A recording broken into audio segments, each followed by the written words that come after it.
It's walking. Oh my God, Mo, what is that? I don't know. Is that a person? Maybe it's a bear. And here he comes. He walks across. See, he's got a trash bag, it looks like. And I thought at first he had a backpack on, but you'll see in a minute it's not a backpack. Some encounters don't begin with fear. They begin with something feeling slightly wrong. A quiet campsite turns into someone searching through your tent in the middle of the night, while somewhere else, following a trail, leads straight to a man waiting with an axe in the dark. If you were there, would you trust your instincts or ignore them until it's too late? Mary, the creator behind the YouTube channel, Maximus Minibus, has built a loyal following by sharing her honest outdoor lifestyle. Her vlogs blend the demands of work, the enjoyment of her hobbies, and a genuine appreciation for the simple comforts of campground living. On the evening of September 10, 2025, what began as a small attempt to be productive, finally setting up a long-delayed trail camera, quickly became something far more unsettling. A self-described procrastinator, Mary had put off installing her solar-powered trail camera for over a year, waiting for the right SD card, the right moment, and the motivation to actually do it. I've had this camera for at least a year, maybe more, maybe even 2 years. It's a trail cam with a little solar panel on the top, and it has its own power and everything, so I could put it anywhere. Didn't have to worry about whether I have power there. Inside this little door, it has battery backup. You're supposed to put batteries in it, which I haven't done yet. Surprise, surprise. But anyway, the batteries are like C batteries oh no, actually, you know what? It's 4 AA's. But the reason I haven't set it up is because it takes an SD card, and I have SD cards, but they're SD card. So I've had it on my list on and off forever to buy a card for this thing. And finally, tonight, I can set this up. Maybe the hammock is next. I'm going to put the camera on this little footstool that I always put in front of my tent when I close it up for the night. It's basically just shooting. Probably not the most exciting place to put the camera. I don't even know if it's set up right, so I'm just going to leave it here. After a trip to Walmart, she finally had everything she needed. She placed the camera on a footstool near her tent, pointing it toward her bus and the surrounding area. She expected it to capture nothing more than raccoons passing through or deer wandering nearby. The next morning, however, something felt off. The tent had been unzipped in a way she would never have left it open from the top downward, as if someone had intentionally gone inside. At first, she brushed it off. Then she remembered the camera. The footage revealed not wildlife or a neighboring camper, but something far more concerning. In the first part, it shot at like 8:30, and it just got like some campers walking to the restroom, but then nothing until 2:30. Around, like maybe either somebody drove in and they're turning around right now. I don't think it's a camper, but so the headlights come this way, and then it's a pickup truck that goes by. I don't recognize it. It's not a vehicle I recognize. Let's start with that. But right after it goes by, keep your eye on this over here. You see him?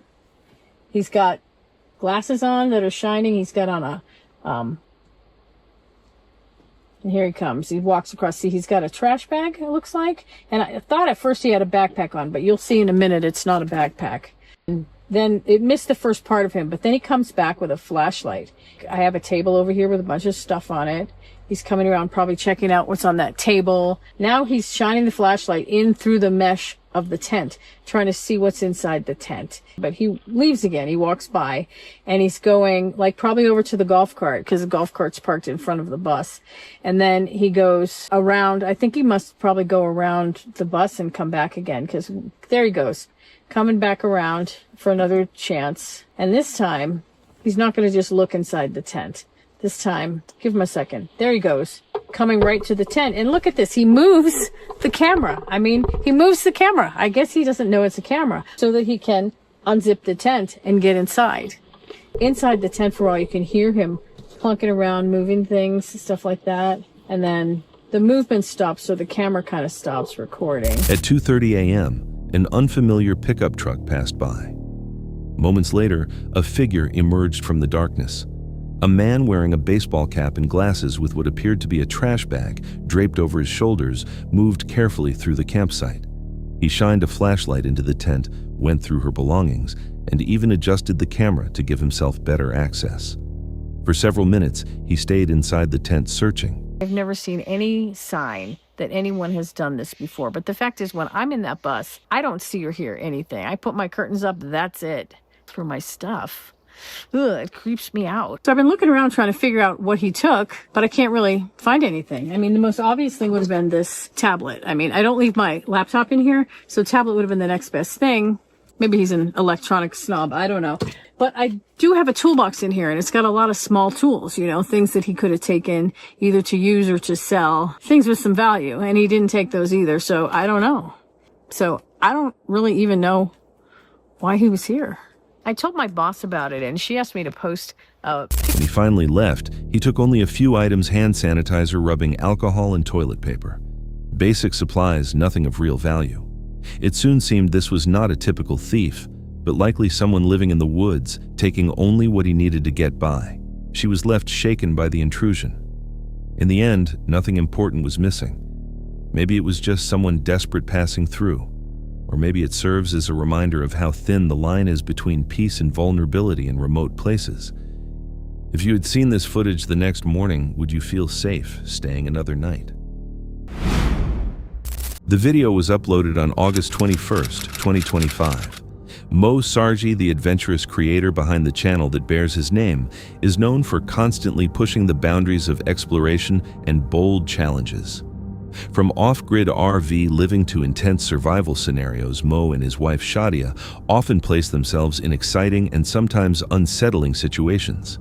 But one camping trip in particular took an unexpected turn, shifting from a lighthearted challenge into a real test of nerve. So basically the challenge is I have had a mysterious person place items that we need to survive with the Anchor Solix C1000 Generation 2 portable power station. We each get 10 minutes to find each item. Oh my God. And if you don't, then you're a loser. All right, guys, we have acquired the drone, got some epic drone shots. Hopefully you guys like them. We also have acquired my toothbrush. We've also acquired a flashlight, which is gonna come in handy because it's starting to get dark right now. We're gonna go and search for the Starlink. That's gonna be the next item, and I have to find that myself. No way. Seriously? 11, 10, 9, 8. Oh, it's in here. 5, 4, I got it. Sorry, it's time. No, but that's not enough time. Oh, you heard the timer. Oh my lost. God. You lost this round. But I you lost found the object. Well, that's all that matters. No, you have to plug it in before the 10 minutes is up. At least we can still use it, though. Whatever, let's go plug in the Starlink and see if we can get some communications. Shadia, what are we gonna do in the morning? So in the morning, because now it's nighttime and we need to go to sleep, we need to have coffee in the morning. And we're gonna make some eggs and some sausages. Now? Tomorrow. Tomorrow morning, yeah. Tomorrow. On their second night at the campsite, a sudden loud impact broke the calm. Something had forcefully hit the RV. Startled, they grabbed a flashlight and went outside. Keeping it simple and healthy this morning, we got some beef Italian sausages and we got some eggs, because obviously eggs are a must. All right, let's throw them on. Alrighty, about to have some yummy, I don't think she trusts my cooking, but look at this. This looks so good. Some beef sausages and some yummy eggs, scrambled eggs. I'm gonna go ahead and try one of these. These are spicy, by the way. Oh my God. Yeah, Shadia usually doesn't eat nothing that I make. I don't know why. I make good food. Good. Really? Okay. Oh, by the way, today is me and Shadia's 7-year anniversary. We've been married 7 years today. Like that's insane. And we get to do a video. We get to be camping for that. We decided to camp one more night at this forest. Little did we know we would encounter the most terrifying thing ever. What the f? What was that? I don't know, it was loud. Something like smashed against the car or the RV. From the front. Yeah, that's what it felt like. Camping, no kids. It's been great, but me and Shadia basically slept in all day in the RV. We just had this loud bang. That's why I got this out, because I'm kind of worried. I don't know what the fuck that was. There's nothing there. Let me get a flashlight. Okay, come on. Something like smashed against the RV. Oh, what the f? Oh, what is that? What the f? Oh, what is that? Somebody threw something at the RV. Is that a tomato? Why would they hit our RV? What the f? It's a rotten tomato. Ew. What the fuck is going on here? What they found was a rotten tomato splattered against the vehicle. The random act left them uneasy, especially since no people or vehicles were visible nearby. Unable to locate anyone, they went back inside and began watching the area through their surveillance camera. Shortly after, they noticed something even more concerning. You okay? Been sitting there watching that damn camera all night. Freaking out because it's red too, so it's even more creepy. It's like blood. Anyone is back there? I don't know. We can see out front. We did hear some noises. I'm scared because the lights are off in the front, and I'm scared. Okay, I'll turn on the lights just to make you feel better. I don't want to. Hold on a second. At least we can see if anybody's out in the front. That's terrifying. Someone's there. Someone's actually there. No, I see something. Yeah, look, what the fuck? What is that? I think it's a deer. No, that's not a person. That's an animal. What is? Hold on a sec. No. Wait. There's someone there. Oh. There's someone there. I know. Lock the door? Yeah. Did you hear that? I heard something. I seen something moving back there. It's walking. Oh my god, Mo, what is that? I don't know. Is that a person? Maybe it's a bear. What if it's the person that threw whatever it is on the windshield? What is that, dude? There's noises here, or I just see something like above the trees. You know what I mean? What is that? Yeah, there it is. Oh my god! What the f? The camera. Take the camera. Take the camera. Where are you going? Where's my baseball bat? Where's my baseball bat? Where are you going? Where are you going?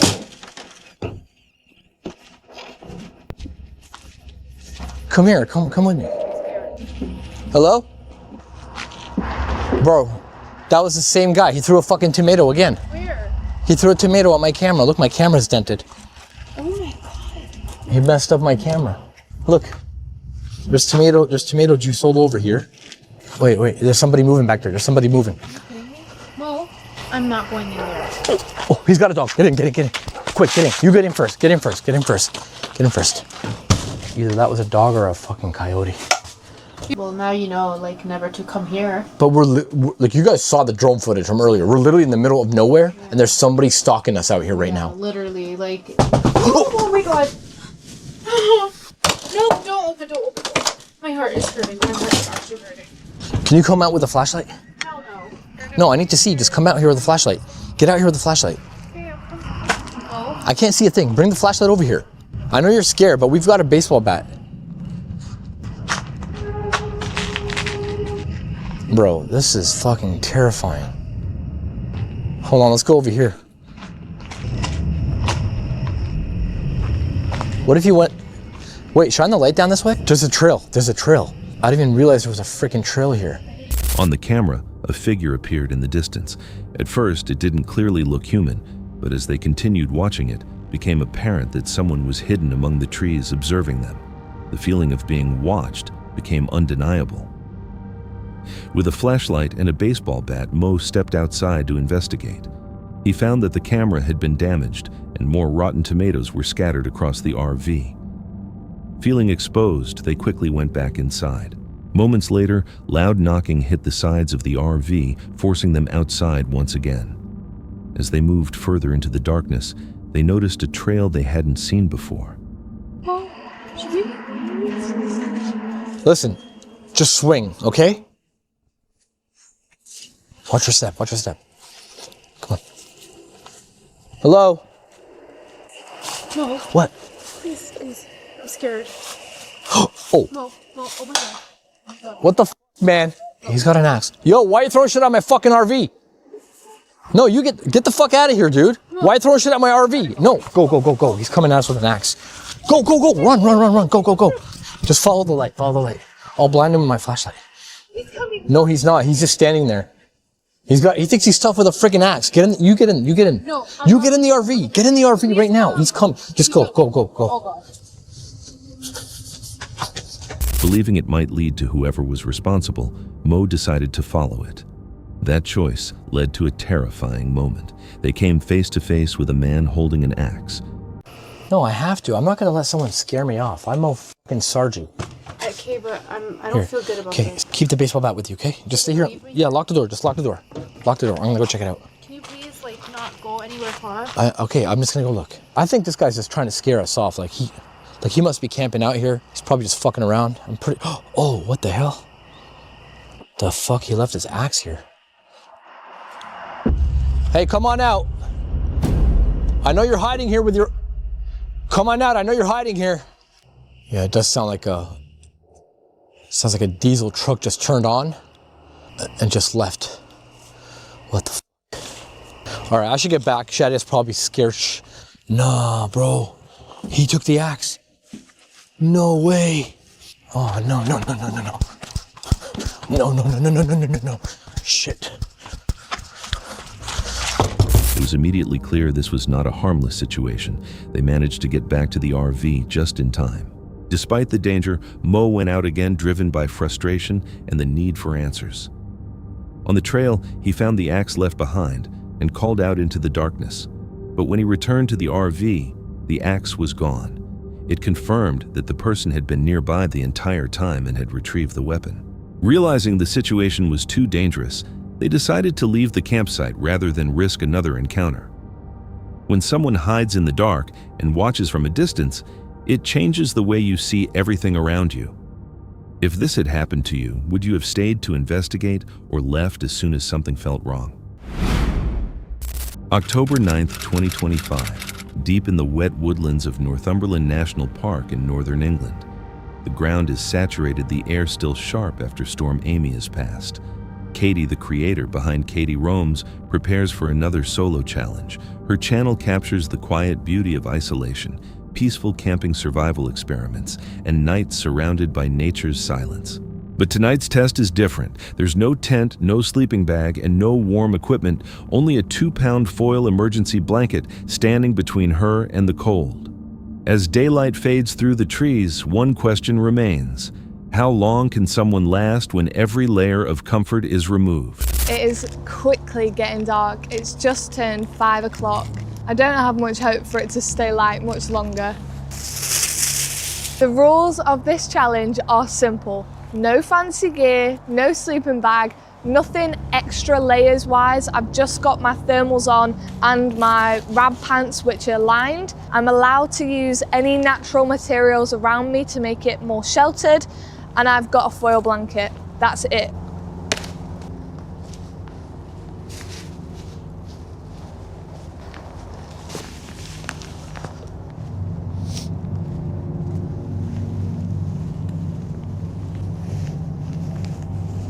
This is my shelter so far. So I've got just enough room to sit upright. So I'm probably gonna sleep like this. Won't be as comfortable and I probably won't sleep a lot. But in a survival situation, that's probably how I would do it. There's loads of ferns down here and they're all dead. So I'm gonna see if I can take some of them and use them as my little cover. The other great thing about foil blankets is that you can use them as little carrier bags. So instead of going back and forth and back and forth, let's give it a go, shall we? Okay, it's not comfortable on my bum, but that's okay. It's getting cold quickly. I'm in my foil blanket, but it's really hard to move around in. Okay, let's make dinner. The yogurt's so solid because it's so cold. It's gonna need a fork. Just realised I've forgotten my lettuce. It's looking barren because it's not got any lettuce in it. That's what I was trying to say. Oh, it's like a mini hand warmer. Oh my gosh. That's a life hack. I probably shouldn't put my food on my face, but I really don't care right now. That's so warm. I do not know how people are doing this. I'm so cold right now. Okay, it's my hands and my feet get really cold. Because I've got anemia, my hands and my feet get cold anyway, and I have fatigue really quickly. But I thought I'd be better than this, honestly. By 5 o'clock, the forest had already grown dim. The branches overhead were still twisted from the storm, and the ground beneath her boots was slick with moisture. Katie began collecting whatever she could, fallen branches, ferns, and bark, to build a shelter before darkness took over. It was small, barely tall enough to sit upright, but that was enough. Smaller meant warmer, at least in theory. When she finally settled inside, the forest fell quiet. The silver blanket crackled loudly with each movement, catching every trace of wind cutting through the trees. The temperature hovered around 2 degrees Celsius, and the first signs of shivering crept into her hands and feet. To stay warm, she prepared her meal turmeric yogurt chicken wraps she had made earlier. Steam lifted from the pan like a brief release, warming her fingers and face. She noted how it felt like a small hand, warmer her breath visible in the cold air. But once the food was gone, the warmth disappeared with it. The foil did nothing except reflect the cold back against her body.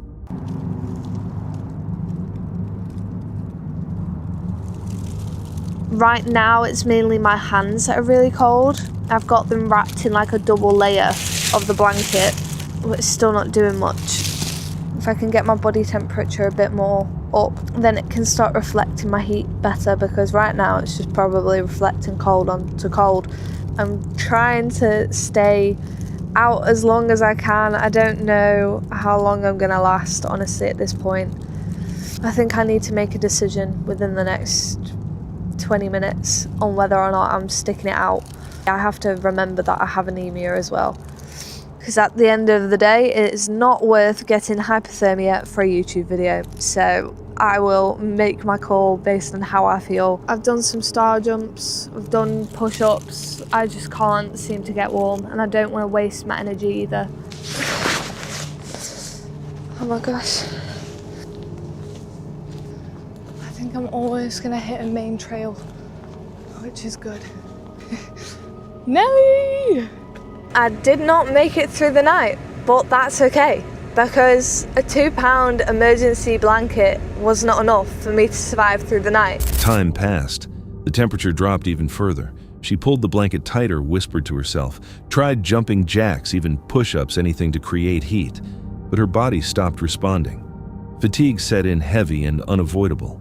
She admitted it wasn't worth risking hypothermia for a video. Her voice shook as she removed the foil and stepped into the darkness of the Northumberland Trail.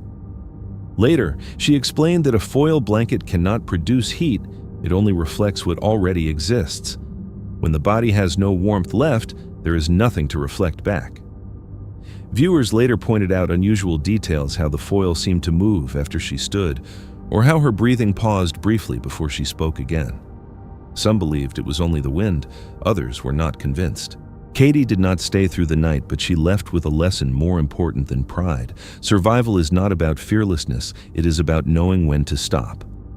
Still, one question stayed with her viewers. When she walked away from that isolated shelter in Northumberland, was she truly alone? It's May 7th, 2025. Deep within the pine forests of Bear Lake, Itasca County, northern Minnesota, Kenny and his dog Toby guide their camper into a quiet, remote clearing. His channel, Kenny of All Trades, has always focused on simple living RV life, camping through harsh conditions and learning self-reliance in places most people only pass by. But even here, surrounded by still water and endless trees, there's a subtle tension beneath the calm. Kenny isn't certain he winterized the camper before the freeze. One wrong valve could mean a burst pipe, a flooded floor, a ruined trip. I can't remember if I winterized this camper last fall or not. I may have just opened up the low water drains like a month before freeze up, and we just rode with it all winter long. We're going to find out today. I'm going to show you where Toby and I brought you as soon as we get the water going. This is the part that makes me nervous. The pump is running.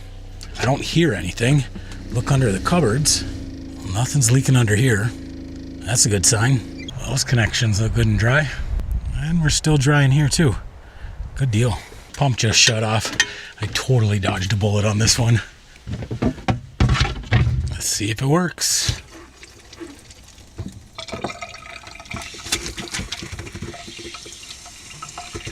It's getting there. The strange thing is the water pump is not kicking on, and we're running low on pressure. Let's see what happens in the bathroom.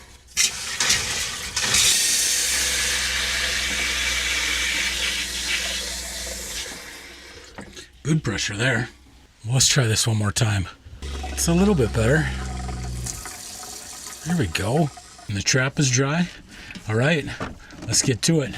Welcome to this week's video. He switches on the pump. A soft hum carries through the silence, followed by nothing.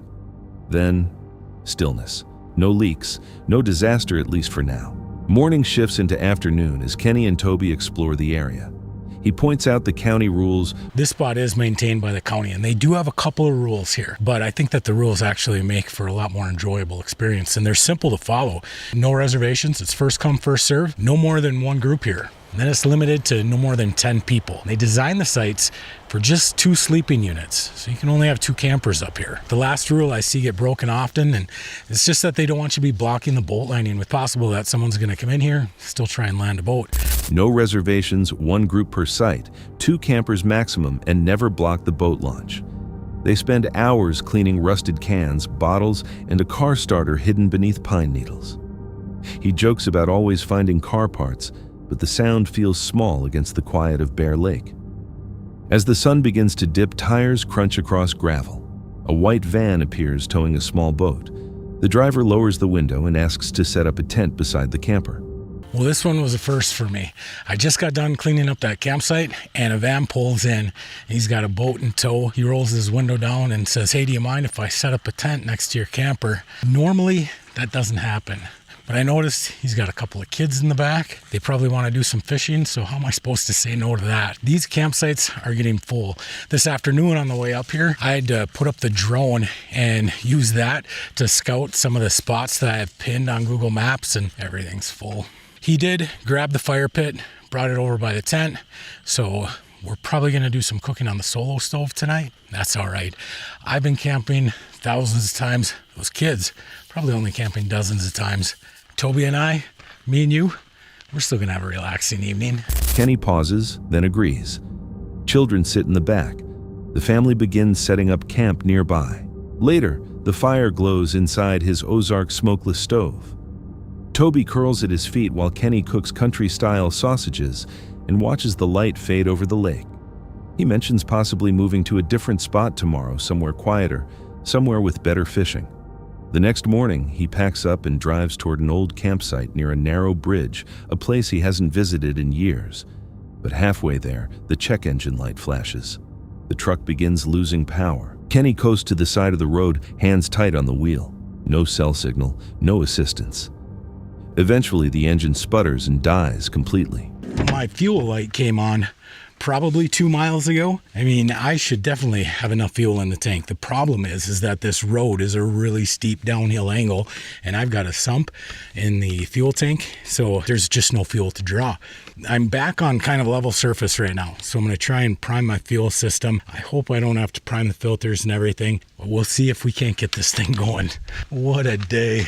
All right, so I removed the intake, try and pump this bleeder up. This screw is stuck. Of course it's stuck. Okay, let's see if we can do anything here. All right, the aftermarket fuel pump is on. Let's see if we can bleed the system this way. I'm not even hearing any gurgling coming out of there. What in the world? Give me a little bit of pressure. Just nothing. I really need to crack this screw though. I don't have a big enough screwdriver. Maybe I'll just cross my fingers and crank it over again.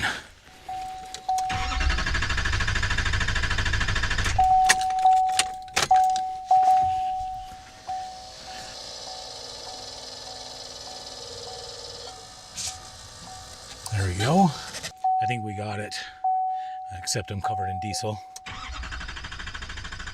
Get up there now. Come on. Okay. Let's see how many miles I got. Oh, stop it. What does it tell me? How many miles do I have till empty? Fuel range, 66 miles. Now it's just got to get air out of the line. All right, it's running. Let's get to the bottom of this hill so that way I can speed bomb it up to the top, get to the gas station. Holy buckets. He has run out of diesel stranded on a steep hill. Under the midday sun, he struggles with the pump clearing air from the fuel line. His hands are slick with diesel when the truck finally coughs back to life. He reacts with a tired shake of his head. Maybe it's only exhaustion, a body recovering from shoulder surgery, a man trying to find his rhythm again. Or maybe it's something else. Out here, small mistakes don't feel random. The broken parts, the unfamiliar van, the stalled truck, they seem to line up like warnings he keeps overlooking. As the engine hums again, Kenny gives his usual sign-off about kindness and honesty, saying they'll meet again down the road. But Toby doesn't move. The dog turns toward the dark tree line, ears raised. The wind stops. For a moment, even the engine seems to hesitate, and in that silence, it feels like something unseen had been waiting for him to leave. Hiro and Tomo, the duo behind Omagatoki Film, are known for traveling across Japan in search of haunted locations and unexplained events. For this investigation, they took on one of their most extreme challenges, yet spending the night inside the old Inunaki Tunnel, a place long associated with tragedy and paranormal reports. The tunnel, located in Fukuoka Prefecture, was originally built to connect to Inunaki Village. During its construction, several workers died in accidents, and even after it was closed in 1975 and replaced by a newer tunnel, reports of strange sightings continued. Its darkest history is tied to a brutal 1988 crime in which a young boy was attacked and killed inside the structure. With a past like this, the site has developed a deeply unsettling reputation. 今もう2時超えてるんですけど、ちょっとね、もう疲れちゃったんで、早速、宿の中に入ってテントを張りたいと思います。宿に中入りましょうか。ちょっと入りづらいんですけど、気にしないでいただいて、入りましょう。Hiro and Tomo set up their tent in the middle of the tunnel, but almost immediately felt something was wrong. As they explored further inside, they began hearing faint sounds that didn't match water footsteps or normal echoes. ちょっと一回電気消してみます。一回ちょっと、これか。ちょっと一回。声聞こえた今。聞こえなかった今。声聞こえなかった。わかんない、なんか、女の声。ちょっと戻ろう。ちょっと今、女の声聞こえた。今、ちょっと僕以外聞こえなかったみたいですけど、女性らしき声が聞こえました。One of them clearly heard what sounded like a woman's voice, while the other heard nothing at all. That contrast made the moment even more disturbing, and they returned to their tent trying to make sense of it. By the time they tried to sleep, exhaustion had taken over, but the atmosphere remained tense.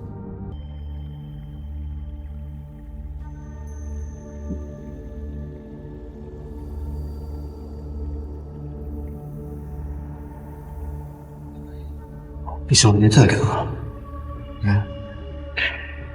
いや、もう寝よう。早くさっさと。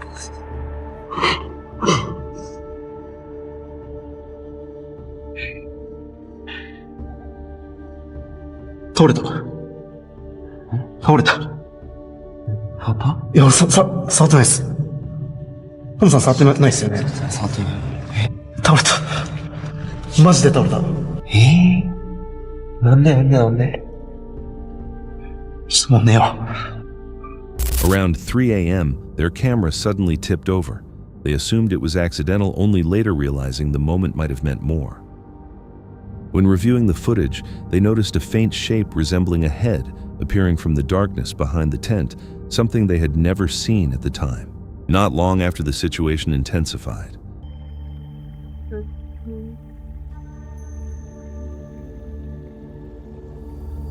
What?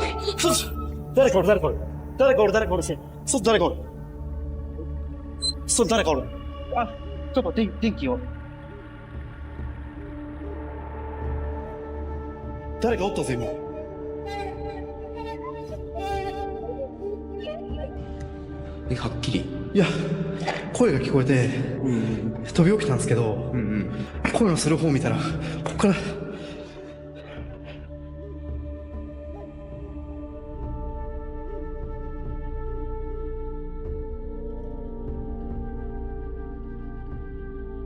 もう帰ろうよ。One of them sensed movement outside the tent and saw a figure standing just beyond the entrance, positioned as if watching them. Fear took over immediately. They packed their equipment quickly and ran out of the tunnel, abandoning any remaining plans for the investigation. Whether the figure was a spirit, another person, or something harder to explain remains unknown. What is certain is that the tunnel's frightening reputation proved justified. Hiro and Tomo went looking for a real paranormal encounter, and what they experienced pushed them far beyond their limits. Some believe the events were tied to the tunnel's violent history, while others think someone or something was physically present with them. And one final question remains: if they had stayed just a little longer, what might that figure outside the tent have done next? Sort of Interesting is a channel run by Dan, a wild camping enthusiast, known for spending nights outdoors using nothing more than a bivy bag. His videos focus on stealth camping bushcraft and the quiet appeal of disappearing into remote areas across the UK. On this particular night, he planned a simple late outing. After having dinner with his family, he decided to head out for another stealth camp, his third bivy trip in just 8 days, motivated by extreme stealth camping videos he had recently watched. Dan moved through tall grass and thick ferns, searching for a small hidden clearing where he could blend into the surroundings. He eventually found a narrow spot enclosed by vegetation. Okay, so I am definitely concealed, although that might only count if I'm about 2 feet from the ground. So I'm just going to have a quick scout around this area for somewhere that's a little clearer to put maybe my basic ground sheet poncho down. But this is already quite amusing and humorous an activity to try and do. Wish me luck. The cover wasn't ideal. He could barely use his small stool without being seen, but it was sufficient for a short overnight stay. He laid out his poncho tarp as a ground sheet, set up his bivy bag, and expected a quiet night ahead. Almost immediately, the area proved more active than expected. Dog walkers passed nearby, chainsaws echoed across the valley, and crows called from the trees. At one point, he even encountered a dog walker while returning to his hidden camp, breaking any sense of remaining unnoticed. Still, once darkness fully set in the surroundings became calmer. Dan zipped himself into his bivy bag and settled into the familiar low-profile warmth that makes stealth camping feel concealed. But the calm didn't last. I swear there's been like a firefly. I'm gonna shut up.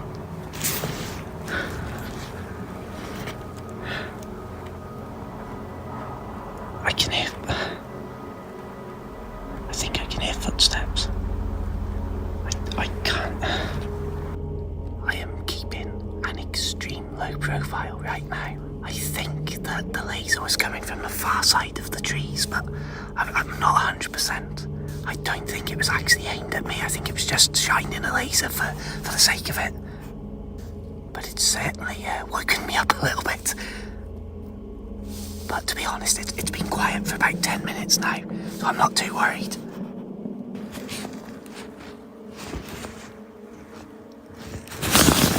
There's a dog in here! What the hell is it?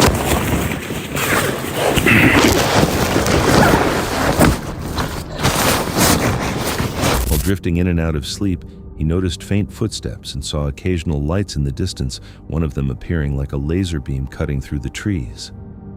Moments later, bright lights suddenly moved directly toward him. Someone stood extremely close, pointing a flashlight and what seemed to be a laser straight at his small shelter. Startled awake, Dan reacted immediately. His minimalist setup allowed him to pack everything in under 2 minutes, and he left the area as quickly as possible. What was meant to be a quiet bivy night ended abruptly.